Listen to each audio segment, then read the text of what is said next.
Para pemirsa di mana saja Anda berada, salam. Kami senang bisa bertemu kembali dengan Anda dalam ibadah online Yamari yang ke-64 hari ini, Sabtu 4 September 2021. Dan kami berharap Bapak Ibu saudara-saudari semua dalam keadaan baik dan sehat-sehat saja. Tema khotbah dalam ibadah online Yamari hari ini adalah komitmen seorang Kristen. Akan disampaikan oleh Dr. Antonius Nathan, MTH dari Jakarta. Ibadah online Yamari hari ini dipandu Pendeta Maria Novi Kurniawan. Kiranya seluruh acara berjalan dengan baik dan lancar, memberkati Bapak Ibu saudara-saudari para pemirsa dimanapun Anda berada. Mari kita mulai ibadah online Yamari ke-64 ini dalam nama Allah Bapa, Allah Anak, dan Allah Roh Kudus, yaitu dalam nama Tuhan Yesus Kristus. Amin. Shalom Bapak Ibu Saudara, Saudari pemirsa yang dikasihi oleh Tuhan Yesus. Sebelum kita memuji Tuhan, mari kita akan mendengarkan nats pembimbing yang akan terambil dari kitab Ulangan pasal 28 ayat 13 dan ayatnya yang ke-14. Tuhan akan mengangkat engkau menjadi kepala dan bukan menjadi ekor. Engkau akan tetap naik dan bukan turun. Apabila engkau mendengarkan perintah Tuhan Allahmu yang kusampaikan pada hari ini, kau lakukan dengan setia, dan apabila engkau tidak menyimpang ke kanan atau ke kiri dari segala perintah yang kuberikan kepadamu pada hari ini, dengan mengikuti Allah lain dan beribadah kepadanya. Bapak Ibu, mari kita menaikkan pujian, ku sembah engkau Yesus.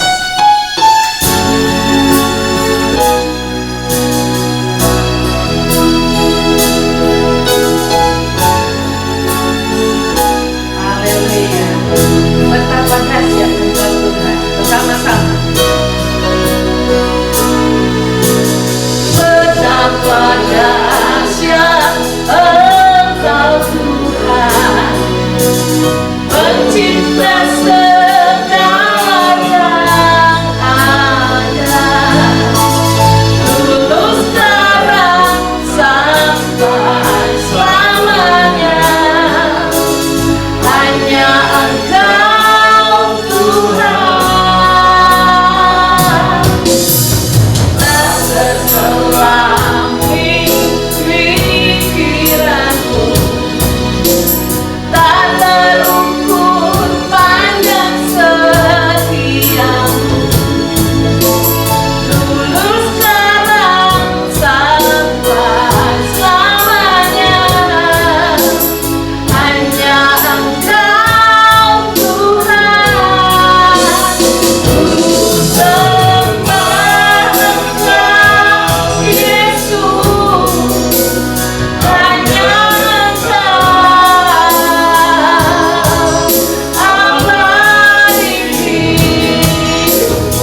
pemirsa, mari kita memuji Tuhan dengan sukacita. Suka-sukamu Tuhan.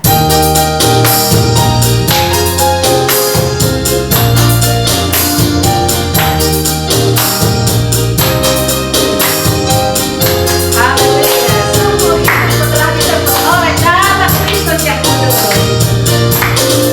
Semua hidupku telah ditebus oleh kuasa darah yang kudus. Sekarang hidupku bukan milikku lagi.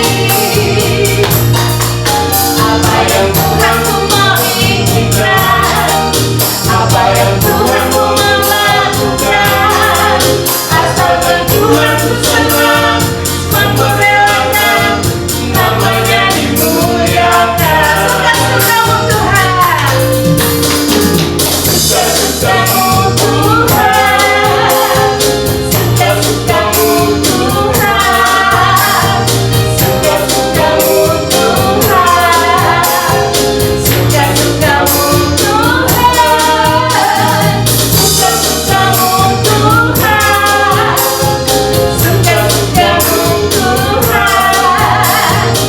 suka-sukamu Tuhan, suka-sukamu Tuhan, suka-sukamu Tuhan, oleh kuasa darah yang kudus. Sekarang hidupku bukan milikku lagi.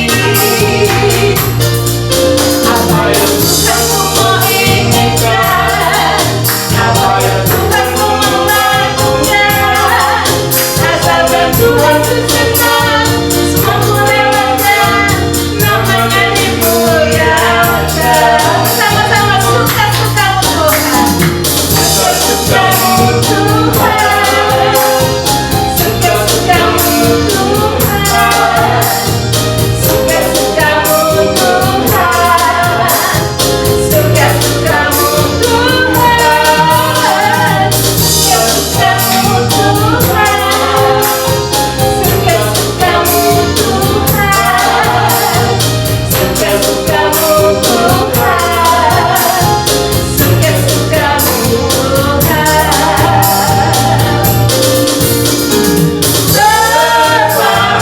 Berbahagialah orang yang kesukaannya. Biarlah bahwa Tuhan melihatkan siang dan malam.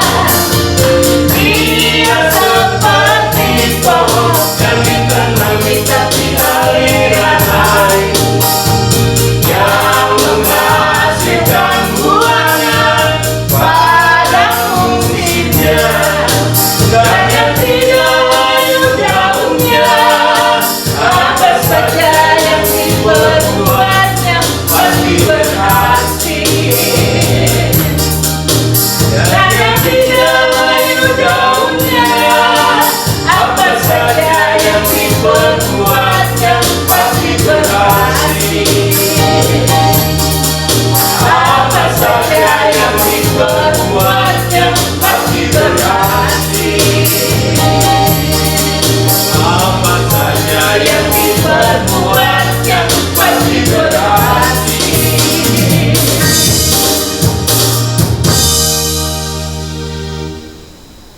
Puji Tuhan Bapak Ibu, kita akan mendengarkan kesaksian pujian. Waktu dan tempat kami persilakan.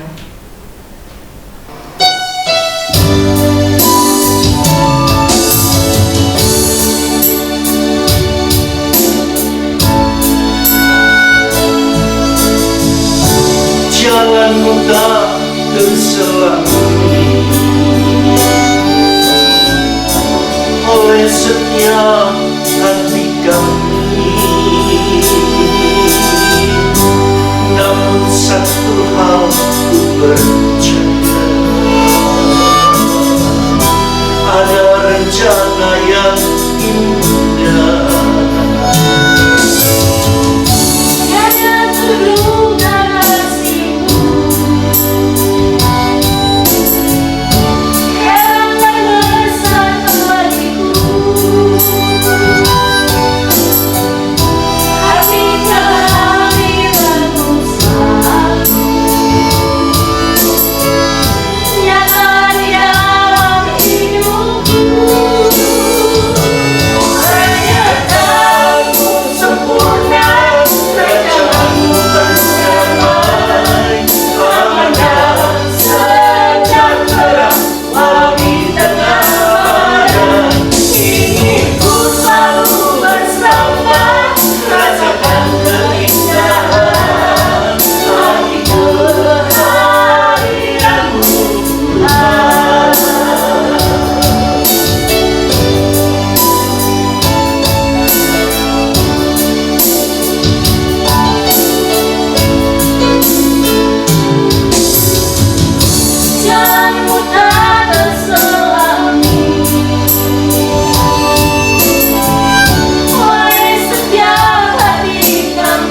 berduka kasihku, heran dan besar batinku, arti kehadiran selalu nyata di dalam hidupku.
Bapak Ibu, mari kita mempersiapkan hati dan diri kita dengan sebelumnya menyanyikan pujian "Hidupku adalah penyembahan".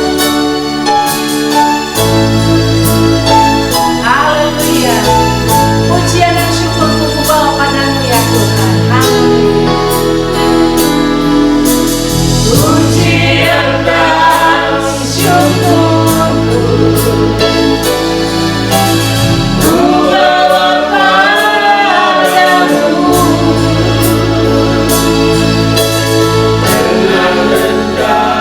Hati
Puji Tuhan, Shalom para hamba-hamba Tuhan yang terkasih yang tergabung dalam Yayasan Marturia Immanuel.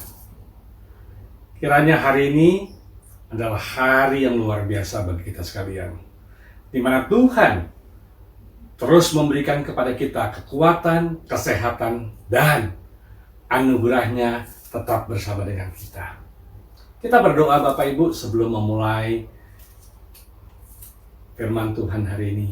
Bapa dalam surga, hamba-Mu berdoa, dimanapun kami berada, Engkau berikan damai sejahtera-Mu, Engkau berikan kami kekuatan, bahkan pertolongan-Mu senantiasa ada bersama dengan kami. Terima kasih Bapa, sebentar hamba-Mu akan menyampaikan pesan firman-Mu, Engkau menolong dan mengurapi setiap kami.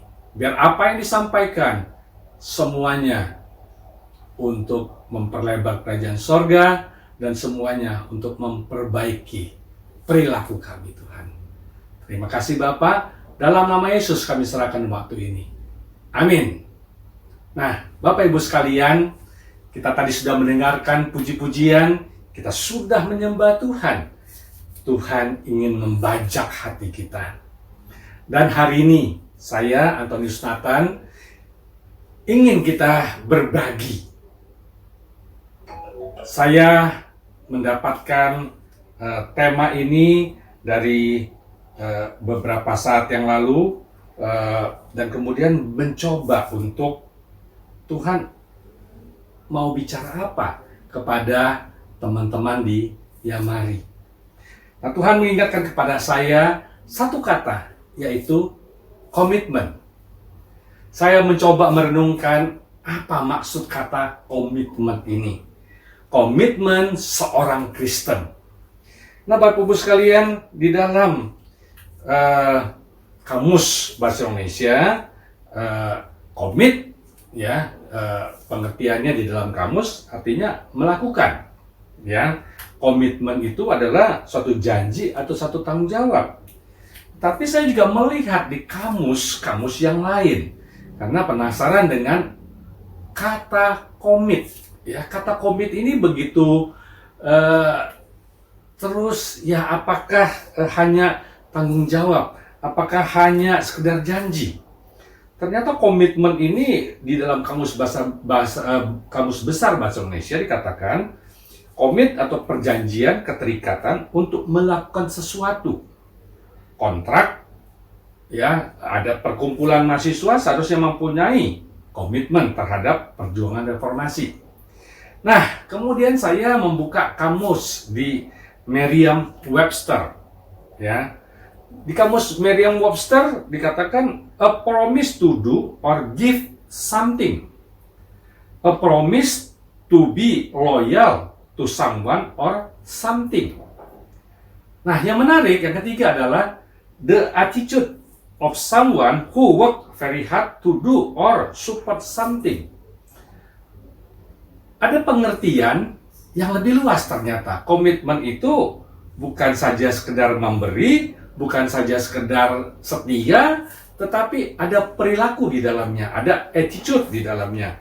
Nah, kemudian dilihat lagi di dalam persamaan sinonim, ya, dari Thesaurus Merriam-Webster ini apa sih yang disebut dengan komitmen?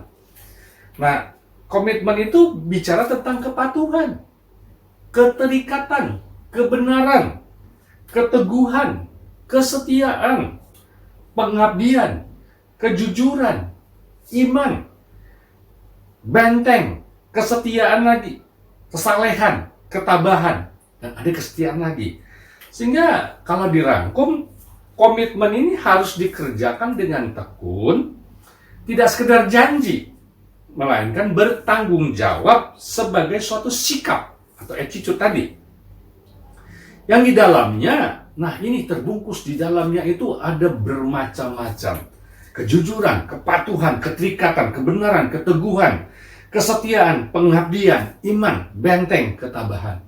Oh, ternyata komitmen ini bukan sekedar janji, tetapi di dalamnya ada perilaku. Jadi segenap jiwa, raga kita melakukan apa yang disebut komitmen. Nah, ada satu analogi, komitmen itu adalah komponen cinta. Komitmen jangka pendek adalah keputusan bahwa seseorang mencintai seseorang. Ya, jangka pendek, ya, komponen cinta, seseorang mengambil keputusan mencintai seseorang. Nah, aspek jangka panjangnya adalah komitmen untuk mempertahankan cinta itu. Ya, jadi kalau kita masuk dalam keluarga, komitmen dalam keluarga adalah setia. Dan kemudian berkeluarga dalam kemenangan, rukun harmonis, komitmen setia dengan satu istri. Nah, kita belajar dari Daniel. Apa yang disebut dengan komitmen ini? Komitmen to holiness. Daniel 1 ayat yang ke-7, Daniel 1 ayat 1 sampai dengan ke-7, saya bacakan untuk kita sekalian. Pada tahun yang ketiga, pemerintahan Yoyakim, Raja Yehuda, datanglah Nebukadnezar, Raja Babel, ke Yerusalem, lalu mengepung kota itu. Tuhan menyerahkan Yoyakim, Raja Yehuda, dan sebagian dari perkakas-perkakas di rumah Allah ke dalam tangannya. Semuanya itu dibawanya ke tanah Sinear, ke dalam rumah dewanya. Perkakas-perkakas itu dibawanya ke dalam perbendaraan dewanya. Lalu raja bertitah kepada Aspenas, kepala istananya, untuk membawa beberapa orang Israel yang berasal dari keturunan raja dan dari kaum bangsawan, yakni orang-orang muda yang tidak ada suatu celah, yang berperawakan baik, yang memahami berbagai-bagai hikmat, berpengetahuan banyak, dan mempunyai pengertian tentang ilmu, yakni orang-orang yang cakap untuk bekerja dalam istana, supaya mereka diajarkan tulisan dan bahasa orang Kasdim. Dan raja menetapkan bagi mereka pelabur setiap hari dari santapan raja dan dari anggur biasanya diminumnya. Mereka harus dididik selama 3 tahun, dan sesudah itu mereka harus bekerja pada raja. Di antara mereka itu ada juga beberapa orang Yehuda, yakni Daniel, Hananya, Misael, dan Azaria. Pemimpin pegawai istana itu memberi nama lain kepada mereka. Daniel dinamainya Belsasar, Hananya dinamainya Sadrak, Misael dinamainya Mesak, dan Azaria dinamainya Abednego. Nah, dalam firman Tuhan ini, ternyata kita membacanya bahwa Israel dalam keadaan kalah perang. Sungguh pertanyaan kita langsung bertanya, kenapa bangsa pilihan Tuhan bisa kalah dalam perang? Kenapa Tuhan izinkan? Kenapa Tuhan menyerahkan kekuatan Israel kepada musuh? Hari ini Bapak Ibu, kita menghadapi juga persoalan-persoalan, kaya atau miskin, sakit atau sehat, persoalan kalah atau menang, persoalan sakit atau sehat, persoalan kaya atau miskin. Semuanya itu bisa terjadi, tetapi tahukah bahwa kita ada di posisi mana saat itu terjadi? Apakah kita dalam posisi mempunyai hubungan yang intim dengan Tuhan, atau pada saat kita sukses, kita malah jauh dari Tuhan, atau malah pada saat kita mengalami sengsara, justru kita menjauhi Tuhan?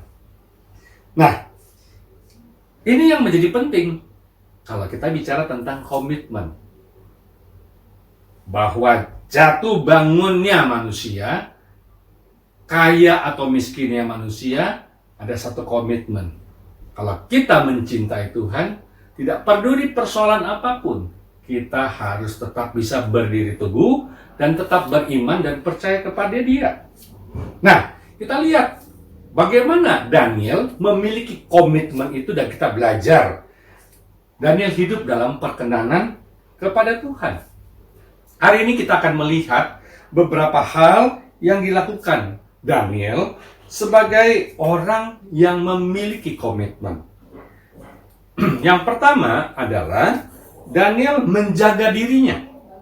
Daniel 1 ayat 8 sampai 9 di dalam terjemahan baru dikatakan, Daniel berketetapan untuk tidak menajiskan dirinya dengan santapan raja dan dengan anggur yang biasa diminum raja. Dimintanyalah kepada pemimpin pegawai itu supaya ia tidak usah menajiskan dirinya. Maka Allah mengaruniakan kepada Daniel kasih sayang dari pemimpin pegawai istana itu. Ingat Bapak Ibu, kisah tadi bahwa Israel kalah perang dan mereka adalah orang-orang bangsawan, masih dalam keturunan raja, mereka ditawan. Ya, artinya mereka bukan orang bebas. Mereka bukan orang merdeka. Mereka adalah orang yang sedang ditahan. Tetapi walaupun ditahan, mereka diperlakukan dengan baik. Nah, disinilah komitmen Daniel berani mengatakan bahwa dia tetap mengkonsumsi bukan makanan-makanan yang tidak biasa dimakan oleh bangsa Israel. Bapak Ibu, pada masa lampau, penjajahan, kalah perang, suku bangsa yang kalah harus mengikuti budaya baru dari bangsa yang memenangkan perang. Artinya apa? Budaya mereka akan dihapuskan. Bahasa mereka akan dihapuskan. Budaya bangsa Israel adalah menyembah kepada Allah. Mereka tekun membaca Taurat. Mereka tekun melakukan perintah-perintah sebagaimana Taurat Tuhan. Nah, bangsa yang memenangkan perang mencoba untuk menghilangkan budaya dan kebiasaan penyembahan bangsa Israel kepada Yahweh Adonai Elohim. Daniel merasakan itu, tetapi Daniel memiliki komitmen untuk tetap setia kepada Yahweh Adonai Elohim. Dia tetap meminta supaya dia bisa melakukan sebagaimana kebiasaan bangsa Israel, orang-orang Yahudi. Nah, di dalam dia menjaga dirinya, kita lihat Daniel begitu memiliki nilai-nilai yang ditanam dari sejak kecil. Bangsa Israel selalu mengulang-ulang Taurat, berulang-ulang, dibacakan lagi, terus dan terus. Itu dari sejak kecil hingga dewasa. Sehingga Daniel juga memahami Taurat itu dan membawanya dalam kehidupan. Karena itu adalah perintah Allah. Nah, kita juga melihat di dalam perjanjian baru, dalam 2 Timotius 3 ayat 15-16, dalam terjemahan baru dikatakan, ingatlah juga bahwa dari kecil engkau sudah mengenal kitab suci yang dapat memberi hikmat kepadamu dan menuntun engkau kepada keselamatan oleh iman kepada Kristus Yesus. Segala tulisan yang diilhamkan Allah memang bermanfaat untuk mengajar, untuk menyatakan kesalahan, untuk memperbaiki kelakuan, dan untuk mendidik orang dalam kebenaran. Kita semua dididik dari sejak kecil. Beberapa dari kita mungkin dari sejak kecil sudah datang ke gereja, sudah menjadi orang percaya. Demikian juga saya. Dari sejak kecil saya juga diajak ke gereja, diajak berdoa oleh orang tua saya, diajak ke persekutuan doa, diajak untuk berdoa bersama-sama, datang kepada Tuhan. Tetapi pada saat saya kecil, saya belum berjumpa dengan Tuhan. Nah, pada saat saya SMA, saya baru berjumpa dengan Tuhan. Saya mengalami hidup baru dalam roh. Saya mengalami kehidupan yang baru. Dengan perjumpaan itu, saya lebih mengerti apa panggilan hidup saya. Saya lebih mengerti apa tujuan hidup saya. Dan saya belajar memiliki komitmen untuk tetap berpegang teguh kepada firman Tuhan. Nah, kita semua mengalaminya. Hari ini, perenungan bagi kita, apakah kita sudah tetap melakukan komitmen kita? Tuhan mengajarkan banyak hal tentang kehidupan. Bagaimana perilaku kita? bagaimana karakter kita, bagaimana tindakan kita. Apakah kita melakukannya sebagaimana yang Tuhan inginkan? Bagaimana dengan kesalehan kita? Bapak Ibu, mohon izin, bukan saya paling saleh. Saya juga masih belajar. Tetapi melalui firman Tuhan ini, diingatkan lagi bagaimana komitmen kita untuk menjadi orang yang baik dan benar di pemandangan mata Tuhan. Bagaimana kita menyenangkan hati Tuhan. Itu yang menjadi penting saat-saat ini. Bagaimana posisi kita saat ini. Yang kedua, kita belajar dari Daniel adalah Daniel memiliki lingkungan yang sehat. Dia memiliki kelompok sel. Ya. Dalam Daniel 1 ayat 6 sampai 7 dalam terjemahan baru dikatakan di antara mereka itu ada juga beberapa orang Yehuda, yakni Daniel, Hananya, Misael, dan Azaria. Pemimpin pegawai istana itu memberi nama lain kepada mereka. Daniel dinamai Belsazar, Hananya dinamainya Sadrak, Misael dinamainya Mesak, dan Azaria dinamainya Abednego. Nama mereka diganti karena ingat tadi kebudayaan bangsa Israel ingin diganti, dan nama-nama mereka juga diganti dengan nama-nama penyembahan berhala. Ya, saya tidak ingin membahas nama-nama itu, tetapi dalam cerita ini, dalam kisah ini dikatakan bahwa Daniel memiliki teman-teman di mana mereka adalah orang-orang yang bersama-sama menjalankan Taurat Tuhan. Ya. Jadi Daniel ini tidak sendiri. Dia punya lingkungan yang sehat. Dia punya lingkungan yang baik. Nah, kelompok sel ini sebagai kubu doa. Dan bagaimana kita, Bapak Ibu sekalian, dalam kehidupan sekarang ini di masa pandemi? Apakah kita masih terhubung dengan teman-teman? Masihkah kita ada dalam kelompok-kelompok doa? Masihkah kita ikut dalam kegiatan-kegiatan doa? Kita ikut di dalam bagaimana membuat orang lain lebih semangat. Karena kita memiliki semangat, kita memberikannya kepada orang lain. Nah, Daniel, dia selalu berdoa. Dan dia juga memohon kasih sayang Allah. Dan mereka berdoa. Yang ketiga, Daniel itu memiliki relasi dengan Tuhan. Ada hubungan yang dilakukan oleh Daniel. Dikatakan dalam Daniel 6 ayat yang ke-11. Lebih didengar Daniel bahwa surat perintah itu telah dibuat, pergilah ia ke rumahnya, dalam kamar atasnya ada tingkap yang terbuka ke arah Yerusalem. 3 kali sehari ia berlutut, berdoa, serta memuji Allahnya. Seperti yang biasa dilakukannya. Nah, Bapak Ibu, kita melihat dari kisah ini, Daniel biasa berdoa. Sehari 3 kali, dia berdoa kepada Allahnya. Dia berlutut, menyembah, berdoa. Dan ini yang dilakukan Daniel secara pribadi. Sehingga Daniel bisa disebut sebagai orang yang berkomitmen. Di dalam persoalannya, dia sedang menghadapi tuntutan fitnahan dari rekan-rekannya. Ingat, Daniel ini pejabat tinggi negara. Dia bukan orang sembarangan. Dia adalah orang nomor 2 setelah raja. Dia bertahan di dalam beberapa pemerintahan, di dalam dunia politik. Di dalam kesibukannya dalam pemerintahan, dan sebagai eksekutif, dia tetap mampu memiliki waktu untuk berdoa dan menyenangkan hati Tuhan. Itulah komitmen Daniel di dalam kehidupannya. Jadi ada 3 hal yang kita lihat bahwa Daniel, dia tidak sekedar berdiri sendiri, dia menjaga dirinya.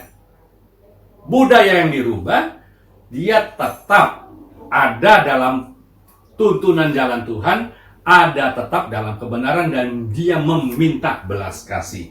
Yang kedua, Daniel memiliki lingkungan yang sehat. Dia punya teman-teman kelompok sel. Dia punya teman-teman yang baik.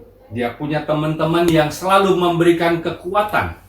Dan yang ketiga, dia membangun relasi dengan Tuhan. Dan Bapak Ibu, kalau kita lihat, Daniel berdoa. Kita tentunya berdoa. Berapa lama patokan kita berdoa? Ada yang bicara, ya 1 hari bisa 1 jam. Tapi ada yang juga bilang 5 jam. Ya Bapak Ibu, hari ini kita bisa saja melihat apa yang dikatakan Yesus kepada murid-muridnya. Di dalam Matius 26 ayat 40, terjemahan baru katakan, setelah itu ia kembali kepada murid-muridnya itu dan mendapati mereka sedang tidur, dan ia berkata kepada Petrus, tidakkah kamu sanggup berjaga-jaga 1 jam dengan aku? Memang tidak ada patokan, tetapi kalau kita baca teks ini, Yesus ingin murid-muridnya berdoa bersama dia kepada Allah Bapa. 1 jam saja. Ya, ini bukan patokan 1 jam. Saudara bisa berdoa beberapa menit, beberapa jam, terserah. Karena saudara mempunyai hubungan intim dengan Tuhan. Nah, berikut yang keempat yang Daniel perbuat adalah yang keempat, dia tidak kompromi. Ya. Daniel diminta untuk menyembah raja. Orang lain semua menyembah raja. Dan ada ketentuan, apabila orang yang tidak berdiri menyembah patung yang dibuat, maka dia harus mati. Maka dia harus dilempar ke gua singa. Dan orang-orang yang memfitnah, mencoba mempengaruhi raja, sehingga raja membuat ketetapan. Kita tidak baca di sini, ini bisa dibaca di dalam Daniel 6 ayat 6 sampai 10. Di mana ada suatu ketetapan, ya, dilarang, ya, dalam 30 hari menyampaikan permohonan kepada salah satu dewa kecuali kepada raja. Apa yang Daniel lakukan? Daniel nggak kompromi. Daniel tetap berdoa sebagaimana dia biasa berdoa, dan dia lakukan itu 3 kali sehari sebagaimana yang kita baca di dalam Daniel 6, ya, ayat yang ke-6 sampai ke-11 itu. Nah, Bapak Ibu, kita lihat bahwa Daniel begitu luar biasa. Dia punya komitmen yang keren. Ya, dia memiliki kemampuan, kecerdasan yang luar biasa. Ingat dikatakan di ayat yang tadi, mereka adalah orang-orang pilihan. Keturunan raja, bangsawan, orang yang rupawan, mereka cakap, dan mereka tentunya pasti keren-keren. Tubuhnya atletis. Orang-orang muda yang dididik untuk menjadi seseorang yang nanti bisa menjadi pemimpin-pemimpin. Walaupun mereka adalah tahanan, karena mereka kalah perang. Budaya mereka ingin dihapus, tetapi Daniel memiliki komitmen untuk tetap mempertahankan iman, mempertahankan hubungnya kepada Allah. Nah, Bapak Ibu, kemudian apa? Daniel tetap berdoa. Daniel tetap meminta kepada Allah. Dan akhirnya, karena ini adalah urusan politik pada zamannya, Daniel akhirnya dianggap melanggar perintah raja. Dan dia harus ditahan dan dijebloskan kepada goa singa. Lawan politik merekayasa. Dan kita perlu tahu bahwa Daniel ini memerintah 4 periode masa raja. Jadi suatu periode yang sangat panjang di mana dia ikut memerintah dan banyak orang di kalangan pemerintahan menjadi iri, menjadi benci, menjadi marah. Tetapi Daniel tetap setia kepada Allah. Itulah namanya komitmen. Dia berkomitmen dan Tuhan tetap ada bersama dengan Daniel. Di goa singa, Daniel tidak dilahap oleh singa-singa. Raja gusar. Semalam-malaman raja nggak tidur karena raja tahu ini orang baik. Dan pagi-pagi raja melihat Daniel masih hidup.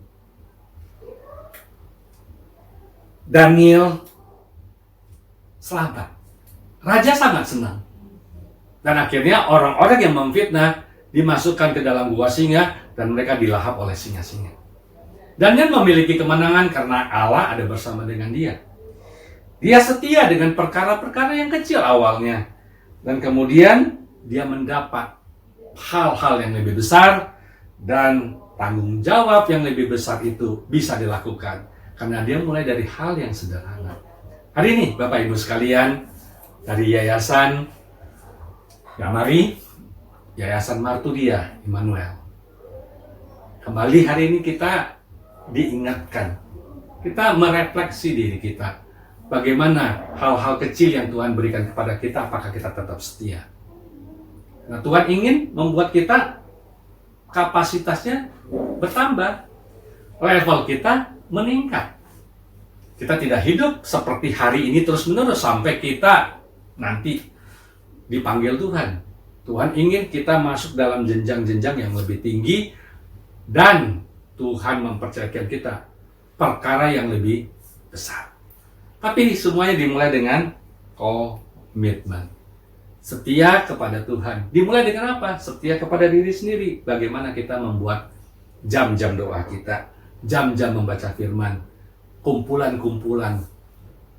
Kita setia kepada istri masa muda. Kita setia kepada suami, kita setia pada keluarga, kita menghadirkan keluarga yang rukun harmonis. Nah, Bapak Ibu sekalian, Tuhan menciptakan kita bukan sekedar supaya kita hidup kemudian memuji Dia. Ada sesuatu yang Tuhan rencanakan dalam hidup kita. Nah, rencana itu haruslah kita temui. Dan kalau kita sudah temui, kita tetap setia, dan namanya komit. Komitmen ini janji, loyal, teguh, dan di dalamnya ada perubahan karakter. Nah, kita tidak ingin sekedar dipanggil Tuhan untuk melayani, dan kemudian panggilan biasa-biasa. Enggak, Tuhan ingin kita menjadi orang yang unggul, orang yang cerdas, orang yang luar biasa, orang yang dipakai Tuhan melebihi kemampuan dari orang lain. Kenapa? Kita dipanggil Tuhan khusus. Yamari, orang-orang yang ada dalam Yamari, itu adalah orang-orang yang dipanggil Tuhan secara khusus, dengan panggilan yang unik dan panggilan yang khusus pula.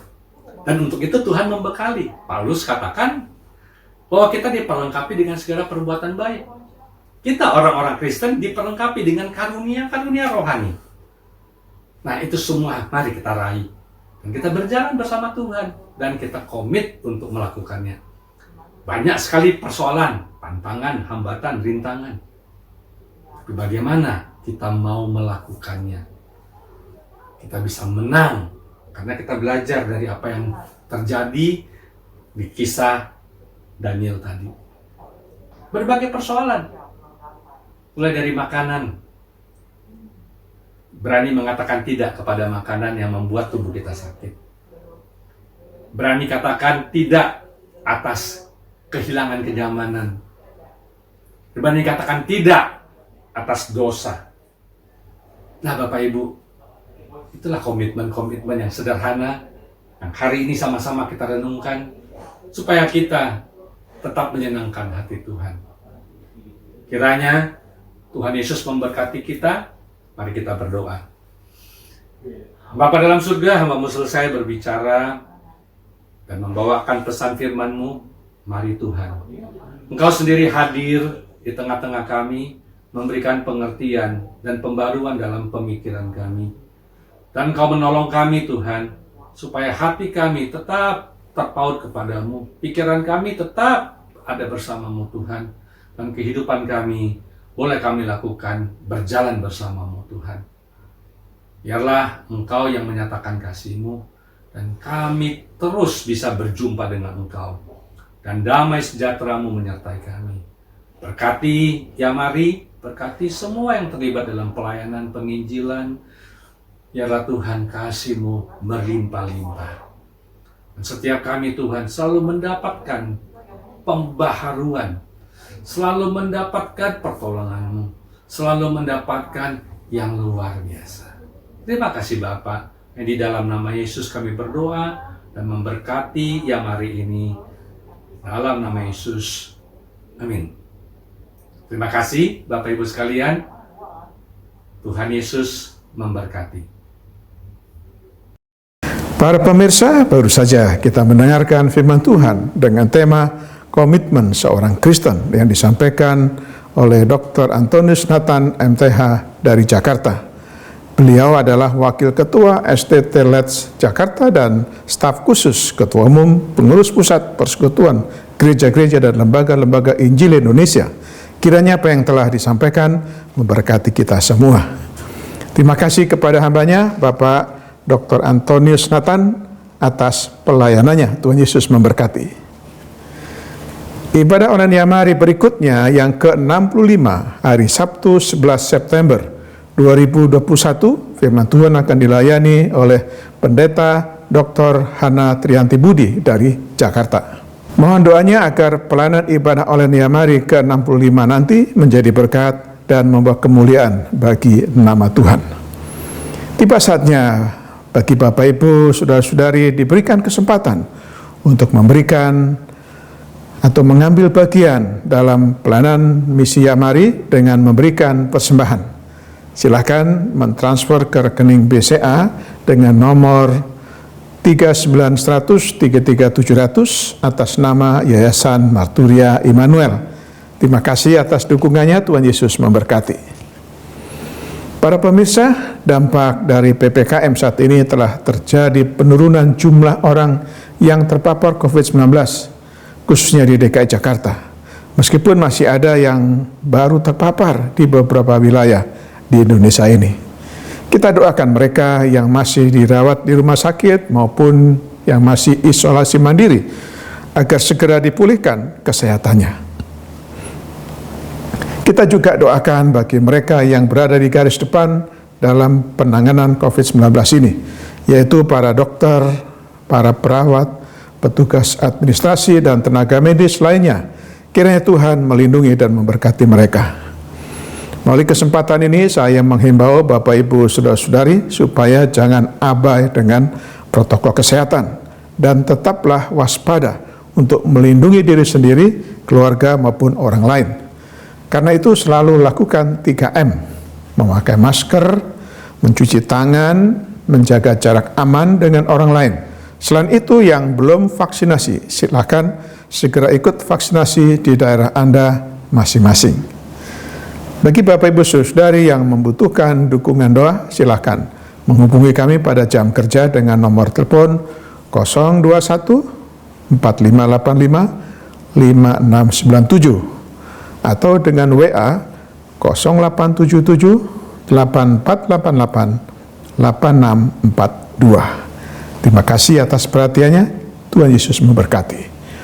Kita akan masuk dalam doa syafaat yang akan dipimpin oleh Evangelis Mariati Sitorus. Sebelumnya, mari kita nyanyikan sebuah lagu Allah Kuasa Melakukan Segala Perkara.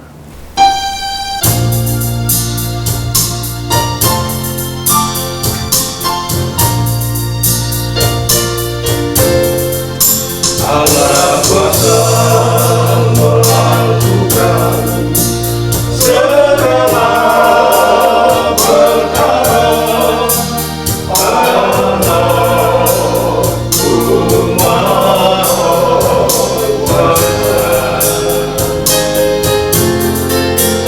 Jadi dalam seisi dunia bagus dewasa Allah Maha Kuasa.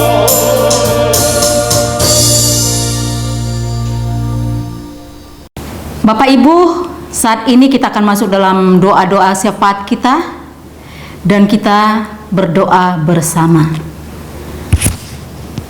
Kami bersyukur dan berterima kasih atas penyertaan, pemeliharaan, dan berkat Tuhan untuk seluruh anggota Badan Pengurus Lengkap Yamari, P3BPL Yamari, staf pelaksana, dan seluruh mitra maupun sahabat Yamari hingga saat ini dimanapun berada. Kami juga bersyukur untuk seluruh pelayanan Yamari di bulan September 2021 ini.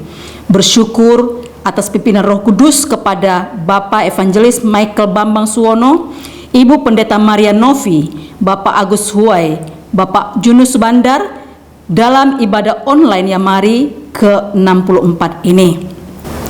Juga kepada Bapak Dr. Antonius Nathan MTH yang telah menyampaikan kebenaran firman Tuhan dengan tema Komitmen Seorang Kristen. Kiranya kebenaran firman Tuhan yang telah disampaikan menjadi berkat bagi seluruh pemirsa ibadah online Yamari dimanapun berada, dan Roh Kudus memampukan kami untuk mengambil keputusan dan berkomitmen untuk hidup sesuai firman Tuhan, sehingga di sepanjang hidup kami hanya menyenangkan hati Tuhan sebagai sumber kehidupan kami. Tuhan Yesus, kiranya Engkau memberkati Dr. Antonius Nathan MTH secara pribadi, keluarga, usaha, pekerjaan, maupun pelayanan hamba-Mu. Tuhan juga memberkati trio Yamari yang telah mempersembahkan pujian bagi kemuliaan nama Tuhan. Bapa di surga, kami juga berdoa untuk Ibu Pendeta Dr. Hana Budi yang akan melayani firman Tuhan di ibadah online Yamari ke-65 pada hari Sabtu 11 September 2021. Biarlah Tuhan yang mempersiapkan hamba-Mu dengan hikmat, pengertian, kuasa dan pengurapan Tuhan, sehingga kebenaran firman Tuhan yang akan disampaikan menjadi berkat yang mendapat memimpin, menguatkan, memulihkan seluruh sahabat Yamari dan seluruh pemirsa dalam menjalani hidup sehari-hari dengan tetap setia kepada Tuhan. Bapa kami yang di surga, kami memohon urapan, kuasa, penyertaan serta perlindungan Tuhan bagi seluruh hamba-hamba-Mu yang ambil bagian dalam pelayanan di Yamari Prayer pada hari Kamis 16 September 2021 via Zoom, baik itu sebagai WL, pemain musik, multimedia, dan pelayan firman. Kami menyerahkan sepenuhnya Yamari Prayer ini ke dalam tangan kuasa Tuhan, dan doa-doa yang akan kami naikkan kiranya berkenan di hadapan Tuhan, dan semua hanya bagi kemuliaan nama Tuhan saja. Kami juga berdoa untuk seluruh tim MHM Yamari Surabaya dalam seluruh persiapan ibadah Temu Kangen Nasional ke-9 yang akan dilaksanakan pada hari Senin 20 September 2021 via Zoom. Kami menyerahkan seluruh sarana yang dipakai, baik laptop, HP, dan jaringan, kami serahkan dalam tangan kuasa Tuhan, kiranya tetap ada dalam kendali Tuhan. Dan kami berdoa kiranya para sahabat dan mitra Yamari diberkati melalui Temu Kangen Yamari Nasional ini, dan nama Tuhan dipermuliakan. Kami juga berdoa bagi saudara-saudara kami yang sedang mengalami sakit saat ini, baik yang ada di rumah sakit maupun yang ada di rumah.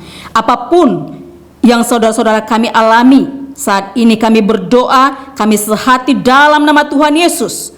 Mereka menerima kesembuhan itu, mereka sehat, mereka pulih dengan sempurna dalam nama Tuhan Yesus.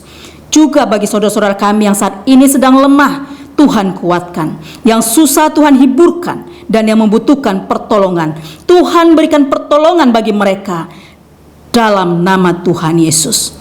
Bapa di surga, inilah doa kami yang kami panjatkan kepada Tuhan di dalam nama Tuhan Yesus Kristus, Juru Selamat kami yang hidup, yang telah mengajarkan kami berdoa. Bapa kami yang di surga, dikuduskanlah nama-Mu, datanglah kerajaan-Mu. Jadilah kehendak-Mu di bumi seperti di surga. Berikanlah kami pada hari ini makanan kami yang secukupnya, dan ampunilah kami akan kesalahan kami, seperti kami juga mengampuni orang yang bersalah kepada kami. Dan janganlah membawa kami ke dalam pencobaan, tetapi lepaskanlah kami daripada yang jahat, karena Engkaulah yang punya kerajaan dan kuasa dan kemuliaan sampai selama-lamanya. Amin. Sebelum menutup ibadah dan doa berkat, mari kita nyanyikan sebuah pujian, Kami Memuji Kebesaran-Mu.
Bapak Ibu Saudara-saudari, sekarang arahkanlah hatimu kepada Tuhan dan terimalah berkat-Nya. Turunlah kiranya kasih karunia, rahmat, damai sejahtera dari Allah Bapa, cinta kasih Tuhan Yesus Kristus dan persekutuan dengan Roh Kudus kiranya menyertai, memimpin, memberkati seluruh aktivitas kehidupan, pekerjaan dan pelayanan saudara mulai saat ini sampai Maranatha. Amin.